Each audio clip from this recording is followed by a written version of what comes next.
نحمده ونصلي على رسوله الكريم اما بعد فاعوذ باللہ من الشیطان الرجیم بسم اللہ الرحمن الرحیم۔ معزز سامعین، آج ہم آپ کو ایک 15 سالہ لڑکے کا قصہ سناتے ہیں۔ یہ ہوتا ہے انصاف کیا۔ ملزم ایک 15 سالہ لڑکا تھا۔ ایک سٹور سے چوری کرتا ہوا پکڑا گیا۔ پکڑے جانے پر گارڈ کی گرفت سے بھاگنے کی کوشش کی۔ مزاحمت کے دوران سٹور کا ایک شیلف بھی ٹوٹا۔ جج نے فرد جرم سنی اور لڑکے سے پوچھا، تم نے واقعی کچھ چرایا تھا؟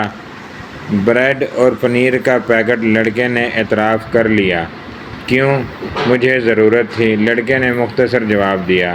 خرید لیتے، پیسے نہیں تھے، گھر والوں سے لے لیتے۔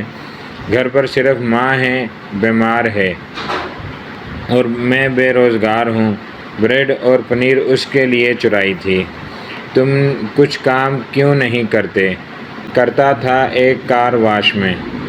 ماں کی دیکھ بھال کے لیے ایک دن چھٹی کی تو نکال دیا گیا۔ تم کسی سے مدد مانگ لیتے۔ صبح سے مانگ رہا تھا، کسی نے ہیلپ نہیں کی۔ جرا ختم ہوئی اور جج نے فیصلہ سنانا شروع کر دیا۔ چوری اور خصوصاً بریڈ کی چوری بہت ہولناک جرم ہے، اور اس جرم کے ذمہ دار ہم سب ہیں۔ عدالت میں موجود ہر شخص مجھ سمیت اس چوری کا مجرم ہے۔ میں یہاں موجود ہر فرد اور خود پر $10 جرمانہ عائد کرتا ہوں۔ $10 ادا کیے بغیر کوئی شخص کورٹ سے باہر نہیں جا سکتا۔ یہ کہہ کر جج نے اپنی جیب سے $10 نکال کر میز پر رکھ دیے۔ اس کے علاوہ میں اسٹور انتظامیہ پر $1000 جرمانہ کرتا ہوں کہ اس نے ایک بھوکے بچے سے غیر انسانی سلوک کرتے ہوئے اسے پولیس کے حوالے کیا۔ اگر 24 گھنٹے میں جرمانہ جمع نہ کروایا گیا تو کورٹ اسٹور کو سیل کرنے کا حکم دے گی۔ فیصلے کے آخر میں ریمارکس یہ تھے، اسٹور انتظامیہ اور حاضرین پر جرمانے کی رقم لڑکے کو ادا کرتے ہوئے عدالت اس سے معافی طلب کرتی ہے۔ فیصلہ سننے کے بعد حاضرین تو اشک بار ہی تھے۔ اس لڑکے کی تو گویا ہچکیاں بند ہو گئی تھیں۔